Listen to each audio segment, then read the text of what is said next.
ये वही दिग्विजय सिंह है जिनमें उज्जैन में दंगा हुआ और पाकिस्तान जिंदाबाद के नारे लगे, तो इन्हीं दिग्विजय सिंह को वो काजी साहब जिंदाबाद के नारे सुनाई। ये चाहते हैं दिग्विजय सिंह कि जीतू पटवारी जी अलग थलग पड़ जाए। कभी राफेल पे आते हैं, कभी चौकीदार चोर पे आते हैं, कभी ईवीएम हैक पे आते हैं, कभी वोट चोरी पे आते हैं और बस 2-3 महीने टिक के गायब हो जाते हैं। अभी नरोत्तम मिश्रा जी कहाँ गायब है सर? अब आगे की क्या रणनीति है, कैसे वनवास करते हैं? काम पार्टी देती रही, ये इच्छा जरूर है और पार्टी लगातार काम दे भी रही है। अब दिग्विजय सिंह उमंग सिंगार के घर मुलाकात करने के लिए पहुंचे। जब तक दिग्विजय सिंह जी सक्रिय हैं, ये कांग्रेस का कभी भला हो ही नहीं सकता, ये तय मान के चलिए। एक बात नोट करो आज और फिर परिणाम आने के बाद करना कि अभी तक का कांग्रेस का सबसे खराब प्रदर्शन बिहार में रहने वाला है और इसीलिए अब ये सफाई की ओर है कांग्रेस, ये डूबता जहाज है कांग्रेस। नमस्कार, आप देख रहे हैं TV9 मध्य प्रदेश छत्तीसगढ़। मैं हूं आपके साथ आमिर खान। आज हम आपको मिलाएंगे एक ऐसी खास शख्सियत से जिसके माथे पर तिलक, चेहरे पर रुआ और शायराना अंदाज से विपक्षियों को जवाब देने का एक अनोखा अंदाज। हमारे साथ है मध्य प्रदेश भाजपा के वरिष्ठ नेता और पूर्व गृह मंत्री डॉक्टर नरोत्तम मिश्रा जी। सर, बहुत स्वागत है आपका TV9 मध्य प्रदेश छत्तीसगढ़। बहुत धन्यवाद आमिर भाई। सर, शायराना में जो आपका जवाब देने का तरीका है काफी चर्चाओं में रहता है। जब नरोत्तम मिश्रा जी बयान देते हैं तो सुर्खियां बन जाती हैं। अभी नरोत्तम मिश्रा जी कहाँ गायब हैं सर? आपके सामने बैठा हूं, अभी पार्टी जो जिम्मेदारी देती है वो कर रहा हूं। सर, आपका एक शेर है जब आप दतिया में कार्यकर्ताओं को संबोधित कर रहे थे, मेरा पानी उतरता देख किनारे पर घर न बना लेना, वे वापस लौट कर आऊंगा, ये वादा रहा। तो ये वादा पूरा कैसे करेंगे सर? 28 के विधानसभा चुनाव से या फिर राज्यसभा से? विधानसभा का इंतजार करना चाहिए, मेरा ऐसा मानना है। राज्यसभा लोकसभा कोई जाने की इच्छा नहीं है, मध्य प्रदेश में ही रहने की इच्छा है। छोटा आदमी हूँ, छोटी ही बात करता हूँ। सर, लंबे समय तक विधायक रहे, अलग अलग विभागों में मंत्री की जिम्मेदारी संभाली। निश्चित। और अभी लोकसभा चुनाव के दौरान हमने देखा था कि दूसरे राजनीतिक दलों के कार्यकर्ताओं नेताओं को बड़ी संख्या में भारतीय जनता पार्टी में ले आए, न्यू ज्वाइनिंग टोली की जिम्मेदारी संभाली। पहले चर्चा थी कि विधानसभा चुनाव के बाद नरोत्तम मिश्रा जी लोकसभा का चुनाव लड़ेंगे, फिर चर्चा थी कि राज्यसभा जाएंगे, फिर यह हुआ कि विधानसभा मध्य प्रदेश भाजपा के अध्यक्ष के दावेदार नरोत्तम मिश्रा है, लेकिन अब वो भी नहीं हो पाए। फिर अब आगे की क्या रणनीति है, कैसे वनवास कर रहे हैं? अमर भाई, न तो मैंने कभी लोकसभा चुनाव की इच्छा जाहिर की, न कभी टिकट मांगा,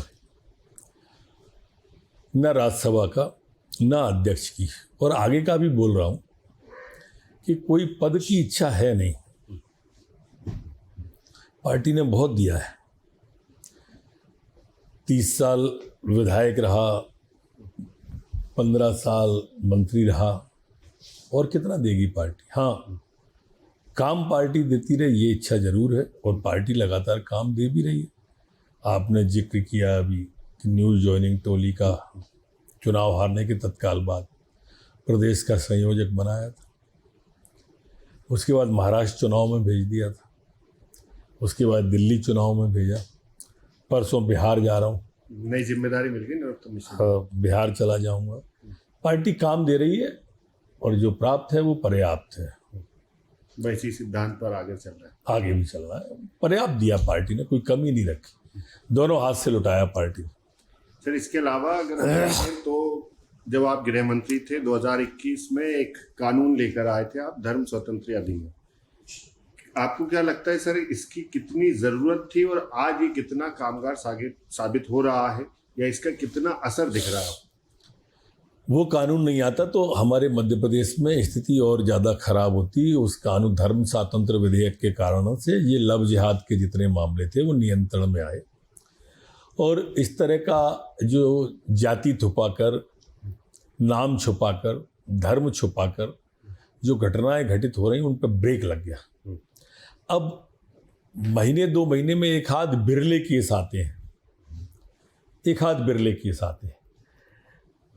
मैं समझता हूं कि आने वाले कल में ये भी समाप्ति की ओर जाएगा और पूरा पालन होगा इसका। सर, अभी तक आप लंबे समय तक विधायक रहे, मंत्री भी रहे, आपने शिवराज सिंह चौहान जी के साथ भी काम किया, आपने वीडी शर्मा जी के साथ भी काम किया। अभी मध्य प्रदेश में डॉक्टर मोहन यादव मुख्यमंत्री हैं, हेमंत खंडेलवाल जी प्रदेश अध्यक्ष हैं। अभी मौजूदा समय में सत्ता और संगठन में किस तरह से काम चल रहा है, नरोत्तम मिश्रा जी क्या देख पा रहे हैं? बहुत अच्छा तालमेल चल रहा है दोनों में। माननीय हेमंत खंडेलवाल जी, मोहन यादव जी, आप कल के ही चित्र ले लो, ज़्यादा क्यों जा रहे हो। नागपुर में जब पीड़ित परिवारों से और अस्वस्थ बच्चों से मिलने के लिए गए तो दोनों साथ में थे। जहाँ भी कोई संगठनात्मक बात होती है साथ ही रहते हैं, और जो पार्टी का निर्णय हो, जो संगठन का निर्णय हो, जो सरकार का निर्णय हो, सामंजस्य से काम कर रहे हैं, बिल्कुल मुट्ठी की तरह कस के एक साथ खड़े हुए। आपको लगता है सब कुछ सामंजस्य हो रहा है, सब कुछ ठीक चल रहा है? नहीं, लग नहीं रहा है, सिर्फ मुझे ही नहीं लग रहा है, सभी को लग रहा है, और इसलिए तो कोई विषय निकल के नहीं आता है। भारतीय जनता पार्टी पूरी तरह से एक खड़ी हुई है। सर, इसी तरह से अगर हम देखें तो कांग्रेस पार्टी में घुर विरोधी कहलाते थे उमंग सिंगार और दिग्विजय सिंह एक दूसरे के। जब कमलनाथ सरकार थी, उमंग सिंगार मंत्री थे, दिग्विजय सिंह पर उन्होंने क्या कुछ टिप्पणी की थी जग जाहिर है। अब दिग्विजय सिंह उमंग सिंगार के घर मुलाकात करने के लिए पहुंचे, कैसे देखना है नरोत्तम मिश्रा जी इस मुलाकात को? जिसने माफिया कहा था उसकी मोहनी मूरत दिग्विजय सिंह को नजर आने लगी। अब दिग्विजय सिंह कोई नए पॉलिटिशियन तो है नहीं, लोग कांग्रेस के कहते हैं कि घाघ पॉलिटिशियन है। उमंग सिंगार के पास जाने का मतलब ये चाहते हैं दिग्विजय सिंह कि जीतू पटवारी जी अलग थलग पड़ जाए, क्योंकि जीतू पटवारी जी ने जो तीर चलाया, ऐसा वो मानते हैं, उससे उनका जो चिरंजीव है जिसको वो स्थापित करना चाहते थे प्रदेश अध्यक्ष के रूप में, वो जिला अध्यक्ष बन गया। तो जब तक ये उमंग सिंगार जी से पटरी इनकी नहीं बैठेगी, जीतू पटवारी को किनारे नहीं कर सकते, और जीतू पटवारी को किनारे नहीं करेंगे तो इनकी जो अंतिम इच्छा है जयवर्धन सिंह जी को प्रदेश अध्यक्ष बनाने की या प्रदेश की राजनीति बनाने की, वो पूरी नहीं हो सकती। और इसलिए ये जब तक दिग्विजय सिंह जी सक्रिय हैं, ये कांग्रेस का कभी भला हो ही नहीं सकता, ये तय मान के चलिए। कांग्रेस ऐसे ही रसातल में रहेगी और 25 साल अभी भाजपा रहेगी। सर, अभी हम देखें तो ओबीसी आरक्षण का मुद्दा भी काफी गरमाया हुआ है। सुप्रीम कोर्ट में इस मामले में सुनवाई होनी थी, लेकिन अभी 2-3 बार ये मामले की सुनवाई टल गई है। विपक्ष ये आरोप लगा रहा है कि भारतीय जनता पार्टी की सरकार ओबीसी वर्ग के साथ में जो है धोखा दे रही है, उसको आरक्षण नहीं देना चाहती, इसलिए सुनवाई कर रही है, समय मांग रही है। ओबीसी आयोग किसने बनाया था? जब पिछड़ा वर्ग आयोग, भारतीय जनता पार्टी। मध्य प्रदेश के अंदर पिछले 25 साल से 20 साल से हमारी सरकार है। जितने चीफ मिनिस्टर बने सभी ओबीसी, ए से लेके जेड तक के। इनकी जब सरकार आएगी तो अर्जुन सिंह होंगे, दिग्विजय सिंह होंगे, कमलनाथ जी होंगे। ये बातें ओबीसी की करते हैं। इनकी कथनी और करनी में बहुत बड़ा अंतर है। ये कांग्रेस की रीति नीति रही है हमेशा पहले जनजाति की बात करते थे, और जीवन वर्ग से बांग सिंह सोलंकी को, दलवीर सिंह जी को इनने कभी मुख्यमंत्री नहीं बनने दिया। जमुना देवी बुआ जी तो यहाँ तक कहती थी, उमंग सिंगार जी की बुआ जी, कि मैं दिग्विजय सिंह की भट्टी में जल रही हूँ। ये स्थिति थी। ये हर एक के साथ में ऐसे ही छलावा करते हैं। हमारे यहाँ तो माननीय उमा भारती जी, माननीय बाबूलाल गौर जी, माननीय शिवराज सिंह चौहान जी, माननीय मोहन यादव जी, सभी पिछड़े वर्ग से आते हैं। तो जो भारतीय जनता पार्टी कहती नहीं, करके दिखाती है। हमने पिछड़ा वर्ग आयोग की बात की तो की ना, इनने जानबूझ के ये राजनीतिक गोटी खेली और न्यायालय से स्टे करा दिया उस समय। तो ये प्रदेश की जनता समझती है कि लोग करते क्या है और कहते क्या है। सर, मुख्यमंत्री जी ने ओबीसी आरक्षण देने की बात कही और कहा डंके की चोट पर ओबीसी को आरक्षण देंगे। मामला सुप्रीम कोर्ट में है, लेकिन सोशल मीडिया पर कुछ लोग डॉक्टर मोहन यादव जी के खिलाफ में आपत्तिजनक टिप्पणी कर रहे हैं। कुछ लोग उनको सनातन विरोधी तक बता रहे हैं। ये देखो, मोहन यादव जी संघ के स्वयंसेवक हैं बाल्यकाल से। एक समय तो ऐसा था कि वो पूर्णकालिक जैसे रहे, विद्यार्थी परिषद में रहे, भारतीय जनता पार्टी में रहे, भारतीय जनता पार्टी के पिछले 15 साल से विधायक हैं वो, आज मुख्यमंत्री हैं वो उच्च शिक्षा मंत्री भी रहे मध्य प्रदेश के अंदर। आप कोई भी सोशल मीडिया पे कुछ भी कह दे, ये अच्छा भी नहीं है मेरे ख्याल से, कि आप ऐसे व्यक्ति के बारे में कह रहे हो जो बाबा महाकाल का परम भक्त हो, जिसकी धर्म में प्रगाढ़ आस्था हो। अगर आप उसको हिंदू ही नहीं कहोगे तो फिर किसको कहोगे? उनको कहोगे जो जाकिर नाइक को शांति दूत कहते हैं? क्या उनको हिंदू कहोगे आप जिनको पाकिस्तान जिंदाबाद के नारे, काजी साहब जिंदाबाद के नारे सुनाई देते? किसको कहोगे आप? ये जो मैंने बताया अभी के एक ट्वीट नहीं आया कांग्रेस का पूरी के पूरी का, पाकिस्तान हारी और हिंदुस्तान जीती, तो वो खिलाड़ियों को इतने राजनीति की दृष्टि से देख लिया कि मुसलमान भाइयों को बुरा नहीं लग जाए पाकिस्तान वालों को, तो इन्होंने क्या किया कि एक ट्वीट ही नहीं किया हिंदुस्तान की जीत पे। न राहुल गांधी ने, न सोनिया गांधी ने, प्रियंका गांधी, किसी ने ट्वीट नहीं किया। ये तो स्थिति कांग्रेस की है। ये तुष्टीकरण की राजनीति करने का काम सिर्फ कांग्रेस का है और कोई काम नहीं।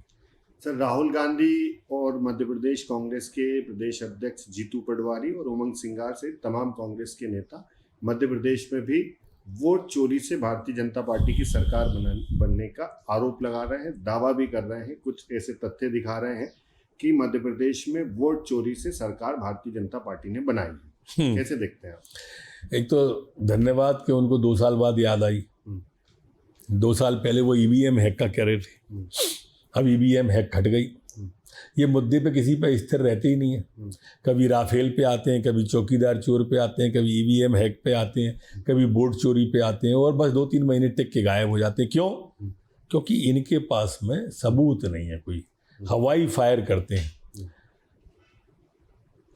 लायक आंख से विषय कर्नाटक का, जहाँ इनकी सरकार थी, जहाँ इनके अधिकारी कर्मचारी थे। लायक कौन सी सीट का? जहाँ 95% हिंदू थे। वो पदयात्रा कहाँ निकाली? बिहार में, जहाँ रोहिंग्या बसे हुए थे, जहाँ बांग्लादेशी आके बसे हुए थे। ये मूल चिंता कांग्रेस की उन रोहिंग्याओं के वोट न कट जाए, चाहे वो बंगाल हो, चाहे बिहार हो, चाहे झारखंड हो, चाहे ये इनके जो बांग्लादेशी और रोहिंग्याओं के वोट नहीं करें। मूल जड़ में ये है कांग्रेस की। और देश समझ गया है। आज क्या है कि एआई पे आ गई है टेक्नोलॉजी। जो एआई पे टेक्नोलॉजी आई है, वह सवाल से पहले या सवाल के साथ जवाब आ जाता है। तो देश सारा समझ रहा है इनकी इन बातों को, और इसीलिए अब ये सफाई की ओर है कांग्रेस। ये डूबता जहाज है कांग्रेस। अच्छा, डूबता जहाज है सर। इसके अलावा अगर देखें तो अभी एक छिंदवाड़ा में बड़ा मामला सामने आया। जहरीली कफ सिरप से 20 से ज़्यादा मासूम बच्चों की मौत हो गई। विपक्ष इस मुद्दे को काफ़ी भुना रहा है, सड़कों पर उतरकर विरोध प्रदर्शन हो रहा है। कल भी देखा था आपने, कैंडल मार्च निकाला। स्वास्थ्य मंत्री का इस्तीफा मांग रही विपक्ष। आप कैसे देखते हैं सर अभी तक जो छिंदवाड़ा है? मैं विपक्ष के इस कृत्य को निंदनीय इसलिए मानता हूँ कि बहुत संवेदनशील विषय है। किसी की गोद सुनी हुई है, हमारे नौनिहाल हमारे बीच से गए हैं। ये पीड़ादायी प्रसंग है। पीड़ादायी प्रसंग पर राजनीति नहीं कर रहे। राजनीति के लिए हमको बहुत से फोरम और प्लेटफार्म मिलते हैं, वहाँ आओ राजनीति करो, कौन रोकता है? हर जगह पर कांग्रेस की संस्कृति है लाशों पर रोटियां सेकने की। वो अपनी संस्कृति का पालन कर रहे हैं। जो सरकार का काम है डॉक्टर पे कार्रवाई करने का, केस रजिस्टर करने का, और यहाँ तक कि वो कंपनी जो तमिलनाडु में है उसके मालिक को भी गिरफ्तार करके छिंदवाड़ा इतनी तुरंत गति से लेके और छिंदवाड़ा में आज वो कोर्ट में पेश कर दिया। ये सरकार का काम है, हमारी पुलिस का काम है, हमारे प्रशासन का काम है, तंत्र का काम है। आप देखिए कितनी सख्ती से कर रहे हैं। वहाँ पर हमारे प्रदेश अध्यक्ष, हमारे मुख्यमंत्री, हमारे मंत्री, हमारे विधायक, हमारे सांसद सब हुआ है। कोई घटना से मुंह नहीं फेर रहे हैं। जो घटना है वो दुखद है। सर, इंदौर में विधायक पुत्र के आह्वान के बाद में एक बाजार से कुछ मुस्लिम कर्मचारियों को हटाने की बात हुई। दिग्विजय सिंह जी वहां पर पहुंचे, मुलाकात की, और उनका ये कहना है कि मध्य प्रदेश में मुसलमानों पर जुल्म ज्यादतियां हो रही हैं। देखिए, दिग्विजय सिंह जी प्रदेश में दंगा कैसे हो इस बात की पूरी कोशिश कर रहे हैं, लंबे समय से कर रहे हैं। वो सफल नहीं हो रही, ये अलग बात है। इसलिए मैंने अभी जो कहा था मैं दोबारा दोहराता हूँ। खरगोन में जब दंगा हुआ तो फर्जी उनने अपने ट्विटर अकाउंट से फर्जी भगवा, एक मस्जिद पे भगवा लगा के पोस्ट कर दिया। बताया ये खरगोन की मस्जिद है, बाद में पता चला वो कहीं और की थी। ये दिग्विजय सिंह जी थी। ये वही दिग्विजय सिंह है जो एक पूरी रिंग मिलके भगवा को आतंकवाद का नया नाम और नारा देने में कोशिश करी। ये वही दिग्विजय सिंह है जिसमें उज्जैन में दंगा हुआ और पाकिस्तान जिंदाबाद के नारे लगे तो इन्हीं दिग्विजय सिंह को वो काजी साहब जिंदाबाद के नारे सुनाई दिए। ये वो दिग्विजय सिंह है जिनको जाकिर नायक में शांति दूत नजर आया था। ये जो वही दिग्विजय सिंह है जो बटाला हाउस में आंसू बहाने के लिए आतंकवादी की मौत पर माननीय सोनिया गांधी जी को लेके गए थे। इन दिग्विजय सिंह, ये वही दिग्विजय सिंह जी है जिन्हें लादेन में जी नजर आता है और वो साहब नजर आते हैं और आदरणीय नजर आते हैं। जहां भी देश विरोधी बात होगी, आतंकवाद के समर्थन की बात होगी, दिग्विजय सिंह आपको ऐसे ही आगे जाते मिलेंगे। सर एक और बात है कि कानपुर से एक विवाद शुरू हुआ था पोस्टर का।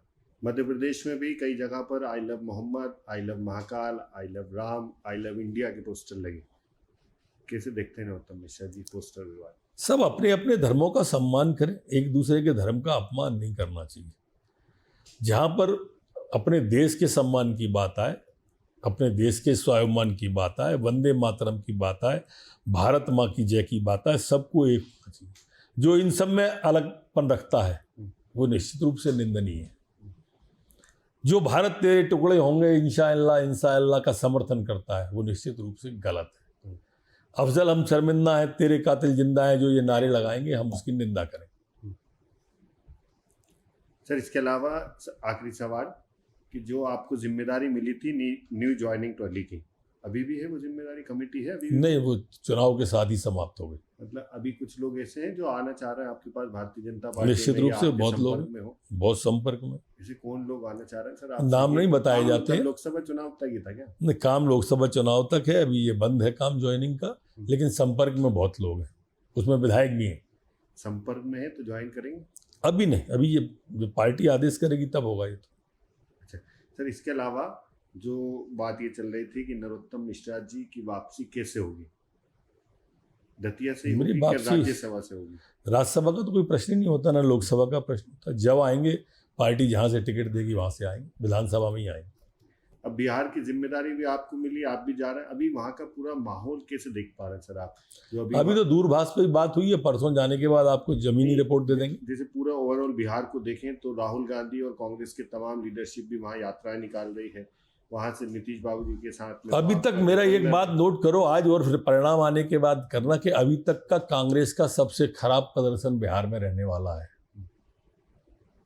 कांग्रेस यूपी की तरह प्रदर्शन होगा बिहार का भी, अंतिम सांसों में होगी। जैसे यूपी में 2 आ गई, ऐसे आ जाएं 2-4 तो बात है। बहुत धन्यवाद सर। तो ये डॉक्टर नरोत्तम मिश्रा है, मध्य प्रदेश के पूर्व गृह मंत्री, भारतीय जनता पार्टी के वरिष्ठ नेता है, और आपने देखा कि कैसे बेबाक अंदाज में अपने हर एक सवाल का जवाब दिया, और आप भी उनके बयानों को सुनकर संतुष्ट होंगे। तब तक के लिए अलविदा। एक नई शख्सियत के साथ आपसे फिर होगी मुलाकात। मोबाइल से टीवी 9 मध्य प्रदेश छत्तीसगढ़ की आम।